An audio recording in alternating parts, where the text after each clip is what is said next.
सरल हो जाएगा। तो वो 4 चीज़ें हैं: जीव, आत्मा, काल और कर्म। तो जीव क्या है कि हम, कि मैं कौन हूँ और हमारा परमात्मा से क्या रिलेशन है। तो सबसे पहले हमें यही समझने का ज़रूरत है। तो भगवद गीता बताती है कि हम सब क्या है, जीव हैं और हम सब भगवान के अंश हैं। अब जीव क्या है, जैसे चेतना, हमारे अंदर कॉन्शियसनेस है। फिर नश्वर शरीर में हम निवास करते हैं कि इसको कभी ना कभी तो ख़त्म होना ही है। और हम सब किसके ऊपर आश्रित है? भगवान पर आश्रित है।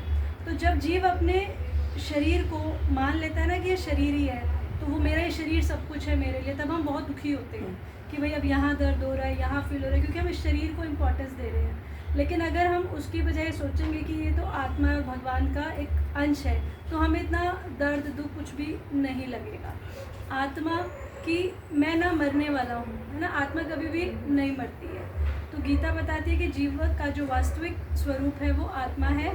और भगवान श्री कृष्ण कहते हैं आत्मा ना तो जन्म लेती है और ना मरती है। शरीर बदलता है लेकिन आत्मा क्या है? शाश्वत है।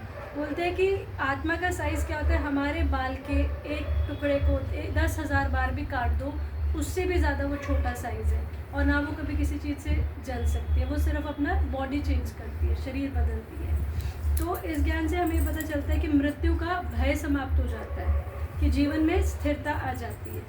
फिर आता है काल, ये सबसे ज़्यादा इम्पॉर्टेंट चीज़ है। तो गीता में भगवान कहते हैं कालो अस्मि, मैं काल हूँ। काल किसी को भी नहीं छोड़ता, सब कुछ बदल देता है। जैसे कि पहले हम बच्चे होते हैं, फिर युवा होते हैं, फिर वृद्ध होते हैं, फिर ऐसे वही है कि काल में कभी सुख आएगा, कभी दुख आएगा, कभी जीवन आएगा, कभी मृत्यु आएगी। तो गीता हमें सिखाती है कि समय को व्यर्थ ना गंवाएं और भगवान की शरण में लें। क्योंकि बोलते हैं कि कलयुग में, जैसे पहले क्या था कि बहुत सारे वेज थे, पूजा करना बड़ा मुश्किल था कि जाके पहाड़ों में बैठो, फिर हम वहाँ पे हमें मतलब मिलेगा ज्ञान। लेकिन आज के टाइम में कलयुग में चैतन्य महाप्रभु ने बहुत इजी किया है कि हरे कृष्ण महामंत्र, ये बोलते हैं कि जैसे अभी आंटी ने रखा कि तुलसी के पास आप बैठ गए और आपने माला का जाप कर लिया, मतलब इससे ज़्यादा से, या तो बहुत सुंदर मंदिर है, अगर इतना भी नहीं है तो बोलते घर में सिर्फ तुलसी के पास बैठ कर के आपने कर लिया ना हरे कृष्ण का जाप, तो सभी पापों से मुक्ति मिल जाती है। तो बाकी सारी चीज़ें तो मतलब बहुत डिफ़िकल्ट है, क्योंकि कलयुग में हमारा जो मन है वो टिकता नहीं है, हर सेकंड के अंदर कहीं ना कहीं भागता रहता है। तो उसको स्थिर करने के लिए अभ्यास करना पड़ता है। और अभ्यास कब होगा? जब हम नित्य प्रैक्टिस करेंगे, कोशिश करेंगे। तो भगवान की शरण के अलावा इस दुनिया में कोई भी चीज़ सुख नहीं देने वाली। हम जिस भी चीज़ को सोचेंगे कि ये हमें सुख देगा, वही किसी न किसी पॉइंट पे कुछ ना कुछ ज़रूर ऐसा करेगा कि